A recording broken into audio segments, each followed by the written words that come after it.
विष्णु जैन जी। सबसे पहले तो यहाँ पर जो छात्र हैं वो ये जानना चाहेंगे कि कोर्ट ने फिलहाल टेम्पररी रोक लगा दी है, लेकिन नियम तो सरकार को ही बदलने हैं। ऐसे में कोर्ट ने क्या क्या कहा है और किस बिंदु पर, मतलब कौन सी वो चीज थी जो कोर्ट ने देख ली लेकिन नेता नहीं देख पाए? देखिए, सबसे महत्वपूर्ण बात यह है कि हम लोग ये बात, जैसे ही ये नियम का पूरा अध्ययन किया गया था, तो उसमें जो बात उभर के सामने आई थी वो सेक्शन 3C और सेक्शन 3E के बीच में जो एनोमली है, जो डिफरेंस है, उस पे सबसे बड़ा एक बिंदु था। और सेक्शन 3C में अगर आप परिभाषा पढ़ेंगे तो उसमें ये माना गया है कि अगर कोई जातिगत भेदभाव होगा तो वो कास्ट डिस्क्रिमिनेशन का जो डेफिनेशन दिया गया है तो वो सिर्फ और सिर्फ SC, ST और OBC के खिलाफ हो सकता है। मेरा कहने का पर्पज ये है कि इस परिभाषा में आपने बिना कोई इंपेरिकल डेटा के, बिना कोई रिसर्च के, बिना कोई एनालिसिस के अक्रॉस द बोर्ड आपने मान लिया कि एक वर्ग ऑप्रेसर होगा और दूसरा वर्ग जो है वो ऑप्रेस्ड होगा। तो इससे बहुत ज्यादा शिकायतें और इसका दुरुपयोग होने की संभावना थी। दूसरा सबसे महत्वपूर्ण बिंदु यह है कि जब सेक्शन 3E में डिस्क्रिमिनेशन वर्ड डिफाइंड है और अगर वो बड़ी अच्छी ढंग से परिभाषित किया गया है जिसमें हर तरह का डिस्क्रिमिनेशन आता है, सारे वर्ग उसमें जोड़े गए हैं, तो 3C का अर्थ क्या था, उसको लाने के पर्पस क्या था। और यही मेन आधार था कि आर्टिकल 14 का सीधे सीधे वायलेशन है। इन सारी बातों को ध्यान में रखते हुए ऑनरेबल सुप्रीम कोर्ट ने इसमें क्वेश्चंस ऑफ लॉ फ्रेम किए हैं और अभी जो 2026 का रेगुलेशन है, UGC रेगुलेशंस, उसको एबियंस में रखा है। और साथ ही साथ कोर्ट ने अपनी पावर्स अंडर आर्टिकल 142 का उपयोग करते हुए जो 2012 के UGC नियम है वो प्रभावी किए, वो लागू किए। इसका अर्थ यह है कि आज भी मैकेनिज्म है। अगर आज भी कास्ट बेस्ड डिस्क्रिमिनेशन होता है, मैं आपको ये बात इसलिए कह रहा हूं कि एक भ्रांति उड़ाई जा रही है कि अभी कोई मैकेनिज्म नहीं है। लेकिन पहले भी तो कोर्ट के ही आदेश पर ये कमेटी बनाई गई ना? नहीं, देखिए, अगर आज भी कोर्ट ने कहा था कि आप बेहतर कीजिए। मैं अगर आज हम लोग यहाँ डिबेट पे आए हैं तो आपने मुझे डिबेट में, सारे पैनलिस्ट को डिबेट में, हम डिबेट करने के लिए आए ना, इसलिए ना थोड़ी ना आए कि कोई इलीगल काम कर दे या कोई अनकॉन्स्टिट्यूशनल काम कर दे। तो कोर्ट की जो पूरी 2019 से लेकर 2026 की पूरी प्रोसीडिंग थी, उसका ड्रिफ्ट ये था कि आप इसको कुछ बिंदुओं पे कि जो सेल्फ रेगुलेटरी मेजर्स है वो सही नहीं है, यही मेन चैलेंज भी था, तो उसको ठीक करिए। इसका ये मतलब नहीं है कि आप कोई अनकॉन्स्टिट्यूशनल कानून ले आइए, कानून लाइए। ये कोर्ट ने कहा था कानून लाने का मतलब ये होता है कि संवैधानिक मूल्यों के आधार पर, संवैधानिक मापदंड के आधार पर आर्टिकल 15(1) को, आर्टिकल 14 को ध्यान में रखते हुए कानून लाइए। तो कोर्ट ने कभी ये तो नहीं कहा था कि आप एक वर्ग को एक्सक्लूड। एक और क्वेश्चन है जिसके बाद मैं अन्य मेहमानों के पास जाऊंगी, क्योंकि ये सामने आया, आप प्रोसीडिंग्स में मौजूद थे, क्या अलग हॉस्टल की भी बात की गई है? क्योंकि हम लोगों ने जब इस नोटिफिकेशन को देखा तो उसमें नहीं है। जी बिल्कुल, आपने सही बात कही है। सेक्शन 7D जो रेगुलेशंस का है, उसमें जो शब्दावली यूज की गई है वो यूज की गई सेग्रीगेशन। और कोर्ट में ये बात आई कि ये सेग्रीगेशन आप कैसे यूज कर सकते हैं हॉस्टल्स के लिए या क्लासरूम्स के लिए, इस तरह का कभी तो देखा ही नहीं गया। और उस पर भी क्वेश्चन ऑफ लॉ माननीय सुप्रीम कोर्ट ने फ्रेम किया है और इस मामले की अगली सुनवाई अब 19 मार्च को निर्धारित की गई है और केंद्र सरकार से जवाब मांगा गया है कि उनका इस पे क्या कहना है। अब ये लोग आपसे पूछेंगे एक सवाल कि विष्णु जैन जी, इसमें इतनी क्या दिक्कत हो गई थी कि आप कोर्ट पहुंच गए, इसका जवाब क्या होगा? क्या हो गया इतना? अगर आज कोई कानून आया है और उस कानून पे रोक लगनी है तो वो क्या स्टूडियो में हो सकती है? नहीं, पर वो कह रहे हैं पारंपरिक रूप से अगर जो पिछड़े हैं उनके साथ अन्याय हुआ है इस देश में, उनको न्याय के लिए इक्विटी कमेटी बनाई गई है, तो क्या दिक्कत होगी? अंजना जी, मैं स्वयं ये बात कह रहा हूं कि कोई भी तरह का डिस्क्रिमिनेशन नहीं होना चाहिए। मैं तो ये कह ही नहीं रहा हूं कि डिस्क्रिमिनेशन होना, जातिगत भेदभाव पूर्णतः खत्म होना चाहिए। और आज 75 साल के बाद हम और आप एक ऐसे समाज की कल्पना कर रहे हैं जहां पे पूर्णतः कास्ट बेस्ड डिस्क्रिमिनेशन खत्म हो। और इसके लिए आप अगर पूरी प्रोसीडिंग्स भी देखेंगे, कोर्ट ने भी ये बात कही कि we are concerned with the marginalised section of the society. हर आदमी उससे कंसर्न्ड है।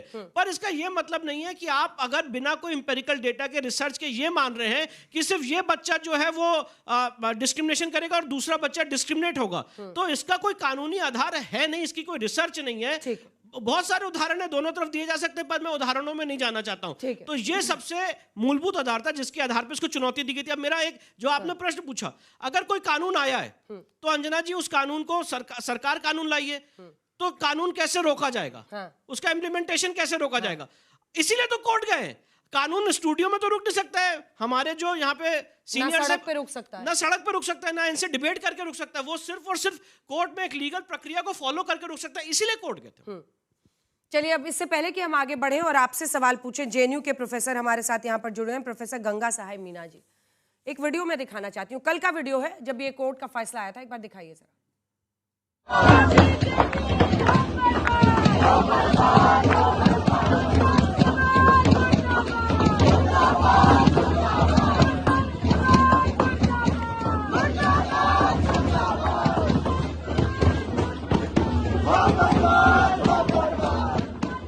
कोर्ट ने प्रश्न उठाए हैं तो जेएनयू में उसके खिलाफ इस तरह के नारे क्यों लग रहे हैं? सामान्य वर्ग के, और हमने आपको डेटा भी दिखाया अपने सर्वे का, जो अन्य वर्ग के लोग हैं वो भी कह रहे भाई जनरल कैटेगरी का भी तो रिप्रेजेंटेशन हो, क्या दिक्कत है इसमें? हर बात पे मुर्दाबाद। देखिए, जेएनयू में बहुत सारे संगठन हैं। हाँ। और ये किसी एक समुदाय के विद्यार्थी नहीं है, किसी एक संगठन के विद्यार्थी नहीं है।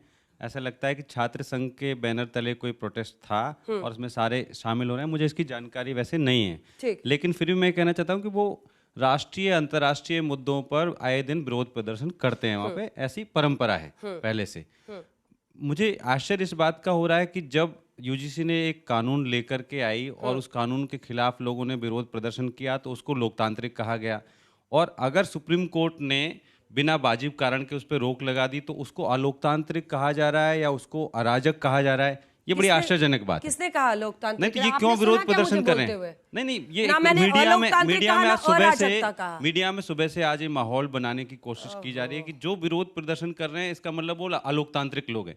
लोकतंत्र में असहमति के लिए हमेशा स्पेस है, वो स्पेस बना रहना चाहिए।